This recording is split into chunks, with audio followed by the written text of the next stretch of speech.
واقع امام بارگاہ کے گیٹ کے اوپر جو ہے ایک خودکش دھماکہ ہوا. اب اس کے نتیجے میں بہت ہی افسوسناک خبر تھی. اس کے نتیجے میں اب تک جاں بحق ہونے والے افراد کی تعداد جو ہے وہ 31 بتائی جا رہی ہے، اور یہ نمبر جو ہے وہ انکریز کرتا جا رہا ہے. 169 افراد جو ہے وہ اس کے اندر زخمی بتائے جا رہے ہیں، اور اسی لیے ان میں سے کئی افراد جو ہیں وہ شدید زخمی ہیں. اس لیے افسوسناک طور پہ مجھے بات بتانی پڑے گی کہ ہو سکتا ہے کہ ڈیتھ ٹول جو ہے وہ مزید انکریز ہو جائے جب نیکسٹ ٹائم ہم اپنا ویلاگ جو ہے وہ کریں گے.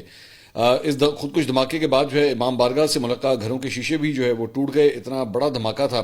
پولیس اور ریسکیو کی ٹیمیں موقع پر پہنچی، جبکہ آئی جی اسلام آباد کی جانب سے اسلام آباد میں ایمرجنسی جو ہے وہ نافذ کر دی گئی. یہ بتایا جا رہا ہے کہ اس دھماکے میں جو آئی جی اسلام آباد ہیں ان کے ایک فرسٹ کزن بھی جو ہے وہ اس میں شہید ہوئے ہیں. ترجمان ضلعی انتظامیہ کے مطابق دھماکے کی جگہ کو مکمل طور پر اب سیل کر دیا گیا ہے، اور پولیس ذرائع کے مطابق بم ڈسپوزل اسکواڈ دھماکے کی نوعیت سے متعلق تحقیقات کر رہا ہے. ریجز اور پاک فوج کے جوان بھی موقع پر پہنچ گئے ہیں. کچھ عینی شاہدین کا یہ کہنا ہے کہ یہاں پہ ایکچولی 3 دہشت گرد تھے، انہوں نے یہ حملہ کیا. بی بی سی نے اس کو رپورٹ کیا ہے، لیکن ابھی تک جو میڈیا کے اوپر کم از کم یہ بات چل رہی ہے وہ یہی ہے کہ ایک خودکش حملہ آور جو ہے اس کے اندر ملوث تھا.